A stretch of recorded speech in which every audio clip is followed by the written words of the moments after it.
You are now entering Nick and Mello's hyperspace. I'm Nick, and I think my favorite Leia story is Claudia Gray's novel Bloodline. Just a beautiful one. And I'm Carmelo, and typical Carmelo, I can't decide between the story of Leia in New Hope, episode 4, and Little Leia in Kenobi. I just love that story. In our journeys through hyperspace, we examine everything and anything Star Wars from the point of view of two lifelong fans, one young, one old, who came together through the will of the Force. And in this episode, we are going to talk about all things Leia. We love doing, for every season, a character study. We love Leia, and Leia is an important part of Star Wars. So we thought, let's do Leia. Should we start with, why did you choose Bloodlines?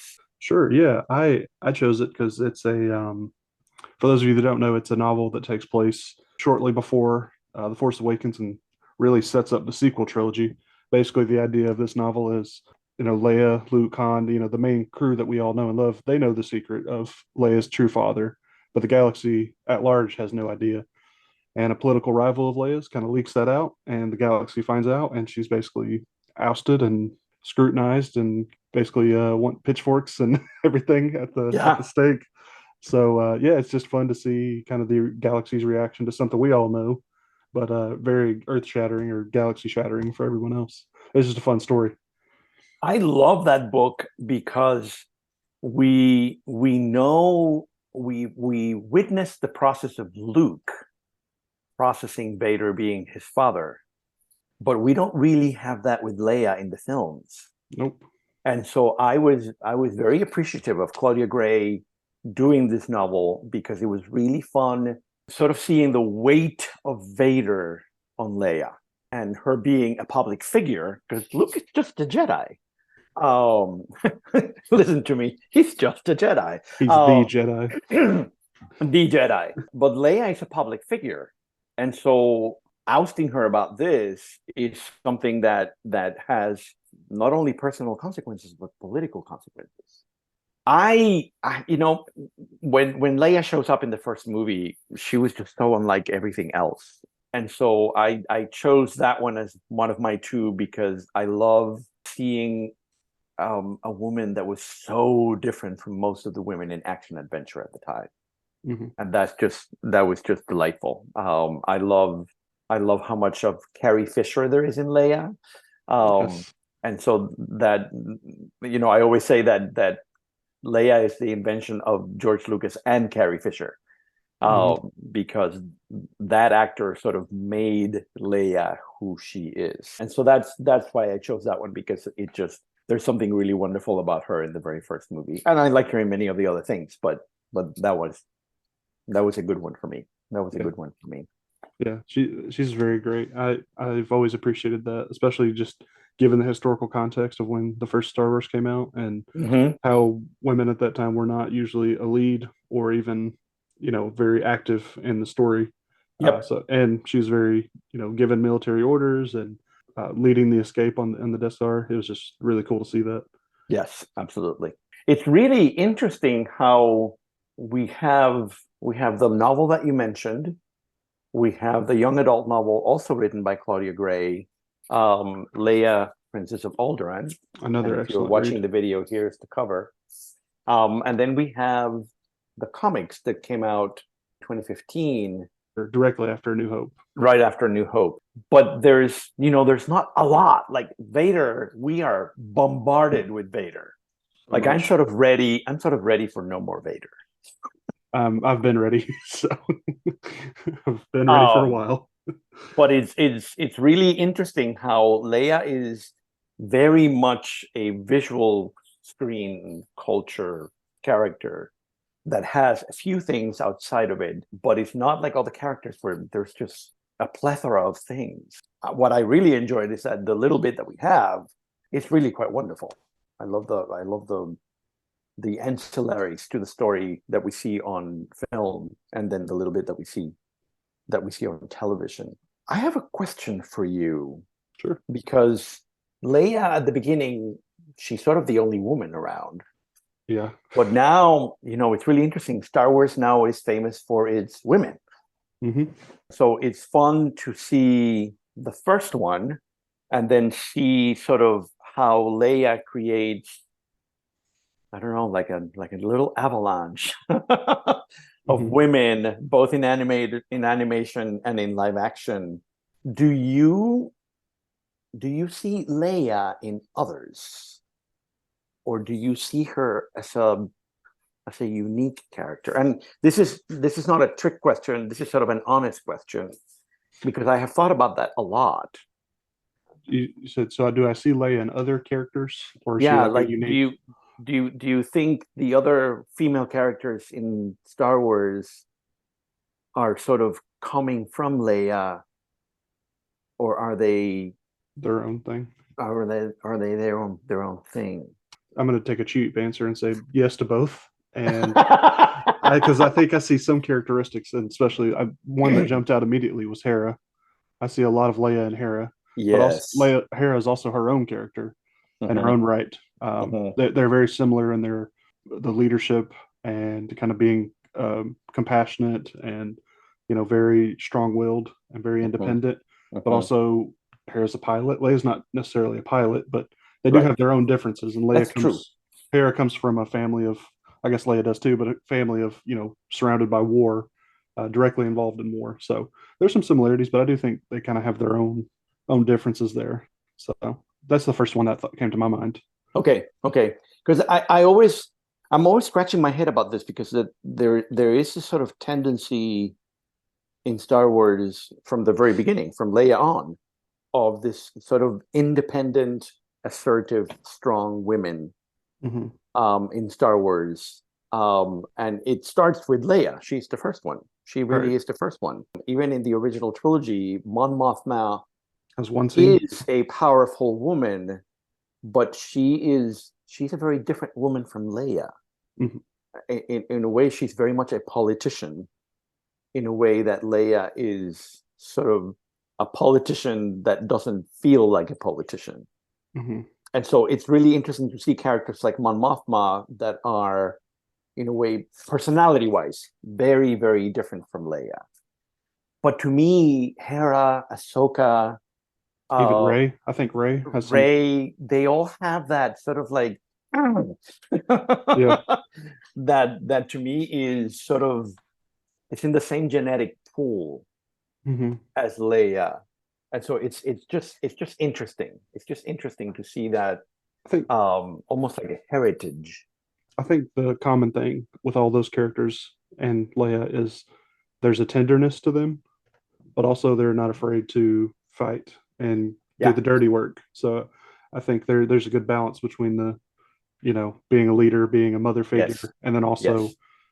being able to get their hands dirty. So yeah, no, that they make a good point. I think That's that's interesting. I think that's kind of the defining thing I would think about Leia.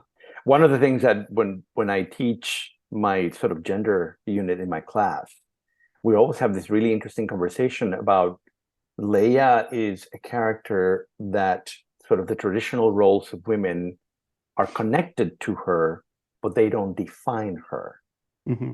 And so, yes, Leia is a mother in the sequel trilogy. Yes, Leia is a mother in the Legends novels and comics. Um, but she doesn't change because she's a mother. Right. She doesn't just become a mother when she becomes a mother. It doesn't define who she is. It's just part of who she is. And to me, that's very Star Wars. That's Yeah. very Star Wars. Hmm. And I love how Leia is allowed to have all of these other roles without those roles defining or simplifying her. She remains a very complex character. It's one of the things that I love about her in the sequel trilogy, Yeah. that they're just, Leia is so complex. Hmm. It's so complex in the sequel trilogy. I just love what they do with her there. Let me ask you a question since you mentioned this. I mean, I've grown to accept it. I've kind of had to, but I've, I've always never been Okay. a hot take of mine is I like what they've done with Leia in the recent years of connecting her to Luke and to, her biological family. Uh-huh. But, you know, used to when I was younger, I never really liked the idea of Luke and Leia being siblings. I thought that would just kind of To Oh. me, it always kind of felt like, not it didn't take away from Leia, but it kind of attached her to Luke and made her part of Luke's story as well as, Vader's, and Mm, kind of made her attached to that instead of her own thing. right. Like I said, in recent years, I've kind of enjoyed like the Kenobi series. I've enjoyed seeing a young Leia and connecting with Obi-Wan and her father and mother, her adoptive family. Right. But back then I was always kind of like, man, it just would have been interesting to see Leia be her own thing, not connected to the Skywalkers, just be her. And now, and even in Legends, I know she was, trained to be a Jedi, but I enjoyed in the sequels, they kind of made her even closer to the Skywalkers by making her force sensitive. I thought that was really cool, a nice touch. That's an interesting question because it's really interesting how in the original trilogy she feels like her own character. And so I'm going to partially agree with you in the fact that by making them siblings, her position changes Mhm. by being an appendage of Luke Skywalker, the hero of the story, rather than a character all by herself. What I what I like about the siblings is the relationship that they have to Vader in relationship to the story. I love the fact that Vader for a while is aware that he has a son, but that he doesn't have a daughter. I really like that. And his discovering that sister, you have a sister in Return of the Jedi. It's a wonderful plot point. Mm-hmm. And so I'm going to agree with you that in terms of the story of Leia, it diminishes it a bit. But if I switch it to the Vader story, I really like the surprise moment Yeah.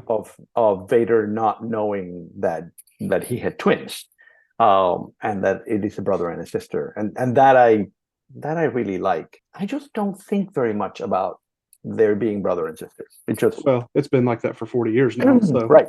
so Right. So I don't, it's not something that I think much about, but it's an interesting, I mean, your point is an interesting one. It's an interesting one. So and I think that's why I enjoy Bloodline so much, is because, like you mentioned earlier, we don't really get to see Leia's reaction to Vader being her yeah, father, or yeah, dealing with that. And then, she's much older at that point in the story. It's 20 plus years since that passed, but her still dealing with the trauma of a yeah. man that is her father, torturing her and destroying her home planet. So Hmm. it's very Hmm. interesting to get inside her head during those years. It's one of the wonderful things about fiction that we get that introspection Hmm. that we only get it partially in movies and on television. Hmm. And it's one of the things that I love about it. In the comics, in the Princess Leia comics from 2015, I'm trying to remember the writer's name, Mark Mark Wade. Wade. Yes. Um, Legend. it's really interesting how it's so much about sort of the weight of her being a princess. It's something once again that we don't see a lot. Like she's called Princess Leia, but we barely see the princess side of her. And it's really interesting in the young adult novel by Claudia Gray, even there that we're supposed to like see her as a princess in training, she's more about sort of a politician, and her opening up to the rebellion and all of that, and less about courtly things or the princess part.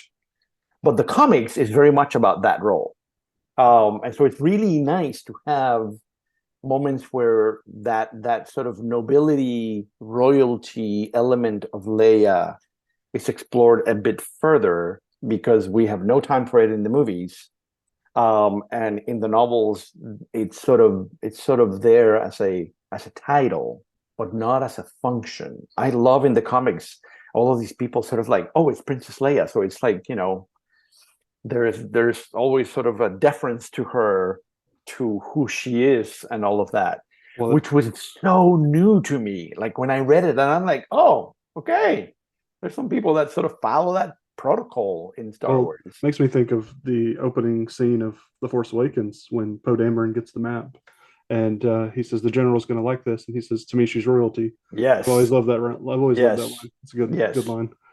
Absolutely. And it's interesting because that's 2015, Right, and about the same that's time. when the comics come out. So Yeah, there some is a synergy there. project of the royal element of Leia Yeah. in it.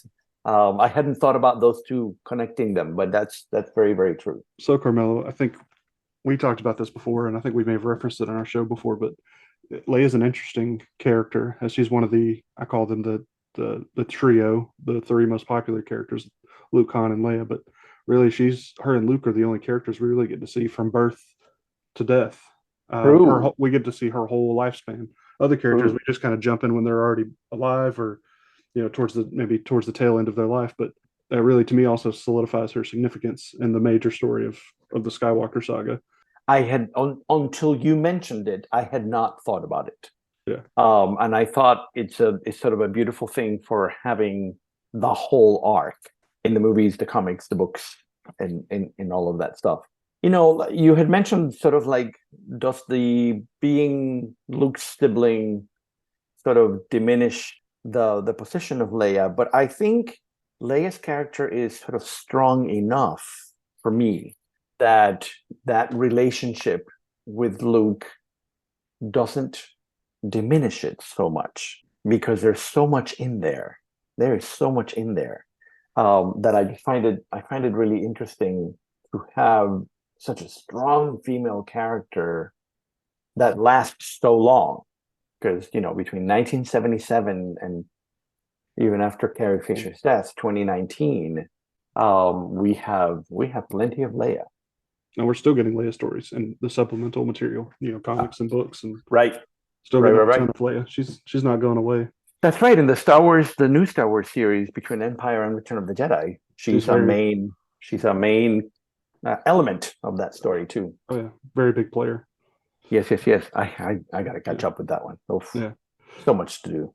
I think one thing I want to talk about sequel trilogy Leia for a little bit, Yeah. if that's okay. I think she has, in the original trilogy, she plays a major role as the military leader, but in this, she's more of while she is still a military leader, she plays a big role in the turn of her son Ben Solo, and Mhm. in kind of keeping that spark of the galaxy alive and the hope of the galaxy alive through Luke as well. But yeah, two of the most emotional scenes to me are her death, and then her last conversation with Luke are always some of my favorite moments in all of Star Wars. And I'm just glad that Carrie Fisher was able to give us those performances before her passing. I love Leia in the sequel trilogy. There's something in there. There's a human element to her in it, but her refusing to give up that sort of political position in the resistance, and then adding to that the trauma of Ben Solo turning into Kylo Ren. It's one of the things that I loved about Last Jedi. Mm-hmm. I mean, Leia is one of my favorite elements of that movie. Mm-hmm. Well, in my opinion, she sort of steals the show in that movie. Well, and if you think about it too, she's the reason Ben Solo he comes back to the light. Yeah. I mean, you see in the Last Jedi, he's hesitant to even kill her. There's still he's like the last thing he cannot get rid of. His Yes. mother. Yes. And, obviously he has a not great relationship with his father, but his mother is really what holds on to that light in him. And I just think it's beautifully done. And I don't know how you interpreted this in The Rise of Skywalker. This is kind of how I interpreted it, that Han Solo confronting Ben when he turns, I assume that was Leia kind of projecting or doing some kind of force.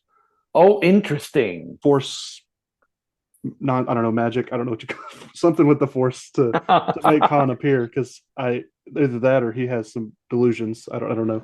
I just assumed it was Leia because it was happening about the same time she was dying. Oh, interesting. I had never thought about it that way. That's how I interpreted it, just because in The Last Jedi, Luke says no one's ever really gone. And, right. And she mentions to Han, and I think in The Force Awakens, that Han says that Luke's a Jedi. He couldn't save him. How can I? He said, but yeah, Luke's a Jedi, but you're his father. You're his father. Yeah. Yeah. And I think Leia's the only one felt like that knew the whole time, even if she did give up hope. I felt like she knew Ben was always there, which I just find beautiful. I had never thought about it that way, that the appearance of Han Solo in Rise of Skywalker is something that Leia is doing. I like it. I don't know if I'm completely in agreement, but I think it's beautiful. I don't know if it's true, but that's just how I interpreted it, because I don't know how else Han Solo would be there. Yeah. True. it never made sense to me how he was there, but He's that's how certainly I not a kind of Force ghost, right? right, that's how I interpreted it. I interpret it as a projection of Ben Solo himself. Oh, could be, yeah. That this is Ben sort of bringing back his father. Yeah. Bringing back his father. That's the way I read it, but I actually like yours very much. I like the way that works. You were talking before about this sort of arc of birth to death. Yeah. And one of the things that I appreciate was seeing a very young Leia in Kenobi. Yeah. And so it was really fun having that part of her being adopted, her relationship with her adopted parents, her refusal to be a princess in the traditional sense of the word.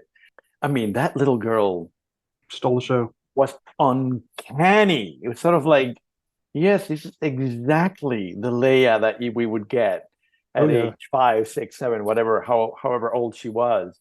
It was a delight for me. There were parts of that show that I was sort of like, it's okay. But she was not. Leia saved the show for me. Leia saved the show for me. Honestly, if you would have told me that was Carrie Fisher at that age, I would have believed you. Like, she's just spot on. It was so incredible. Totally. So incredible. Totally. I watched the first episode of Kenobi with Joseph, with my husband. And after the first couple of scenes with the little Leia, he leans over to me. It's like, this is scary. That's Leia. I like you, I had problems with that show, but she was not the problem at all. I think to me, one thing that show does do good is it enhances the story of the New Hope and the sequel or the original trilogy. Yes. And I really enjoy how we get to really kind of nail down and establish the importance of Leia. Just as Bail says to Obi-Wan that, you're watching over the boy, but it's a sister. She's just as important. Yep. And I think it really never dawned on me because I was always to me it was like, I don't want Obi-Wan to leave Tatooine. There has to be a very good reason he leaves Tatooine. And Leia never crossed my mind, but when she shows up, it makes so much sense, and it just reinforces his importance to her later on. Yep, it's just beautifully done and something I was very happy they did. And that's one of the really interesting things about this character, that there is so much of the actor in the character that you got to model Carrie Fisher in it. Yeah, I really can't. And that happens a little bit with Harrison Ford. It happens a little bit with Mark Hamill. But in the case of Leia, you can't avoid Carrie Fisher. She is so much of the character. I know. I can't really think of another actor, not just in Star Wars, really just any character where they're that embedded and that synonymous with them. And rest in peace. Fused together. They're fused together. Yeah, absolutely fused together. I imagine if Princess Leia came to Earth, she would just be Carrie Fisher. That's how I imagine her. Absolutely. Just so funny, so witty. Another thing about Kenobi before we move on is, I really appreciate kind of seeing not just her relationship with Kenobi, but her relationship to the larger story of Star Wars and how we see where she comes from. We get to kind of visit in her world as opposed to Luke's, and we get to see the vast contrast of how they're living and how that influences her upbringing. And also, I made this point. I realized after the first couple episodes of Kenobi, I told my wife, I was like, oh, this makes so much more sense now why she names her son Ben. After this little journey she goes on and the relationship she builds with him, I was like, it makes so much more sense now, because I was always curious why she names her son Ben after a guy she barely knew. But now we know. Oh, that's beautiful. Once again, I had not thought about that. Yeah. I had not thought about that. We had talked in many of our podcasts about the whole idea that biological families are only one kind of family in Star Wars. And so it was really nice having a family with an adopted daughter in Star Wars. And Leia of all people. And so it was really lovely seeing the mother was great. It was really nice having Jimmy Smits again. Love him. It was just beautiful seeing that relationship. Star Wars is so much about family, but it is not necessarily biological family in the sort of traditional sense of the word. And so I was very moved to witness the beautiful relationship between this couple and their adopted daughter. I thought that was just really, really beautiful. I think one thing I want to touch on before we finish up. Yeah, we gotta wrap up. Yeah. So one last thing I want to touch on is I had a coworker into my coworker of mine. We were talking a while back, and we kind of made this comparison, and we think Leia has more of Anakin in her than Padme. Um, just and then Luke is more Padme. But I always kind of like that idea because Oh, Leia is very very Anakin, very like this is what we're doing, very like confident, very sure of herself, more of a vocal leader, whereas yep. Luke and Padme more lead by example, kind of, quiet leaders kind of people. But they just have I just see so much of Anakin and Leia, and I really enjoy that. You are totally right. God, you're like coming up with all sorts of amazing things I have never thought about. Good for you, sir. Yeah, No, that's really true. She's much more Anakin than she is Padme. That's very, yeah. very true. Yeah, I always get teary at the very last scene in Kenobi Hmm. when Obi-Wan is sort of telling her, you have this from your father, you have this from your mother. Hmm. I always lose it. Beautiful scene. Beautiful scene. I think Leia is one of those characters who, despite where the movies or TV shows go, we're constantly going to revisit her at different points in her life. She's just one of those Mm. characters I think that's never really going to go away. I adore Leia. She's one of the best characters in Star She's a Wars to me. legacy. I mean, she is She, a legacy, not only she's for all the an women in icon. Star Wars, but The for story what Star itself, Wars means. yeah, She is it's an icon. totally an icon, Yeah, and sort of a like the legacy of women is all encapsulated there. yeah. Absolutely, She's wonderful, absolutely. and I'm so glad we did this after we saw Kenobi because we had talked about it before Yes, Kenobi. We had yes, mentioned it as an idea for an episode, and then after Kenobi started, we're like, no, we need to hold off on this. yep, yep. No, no, no. We needed to Yeah, include that arc in and there. I'm It was so really glad great. glad Yes, we got that yes, because yes, it yes. made this episode way more nuanced and complex. I loved it. We love you, Leia. I do. Rest in peace to Carrie Fisher. I know, I know. I love Wonderful well, we woman. love her too. I do. But Thank you, Nick. Thank yeah, you, thanks, audience. Carmelo. And may the force be with everyone.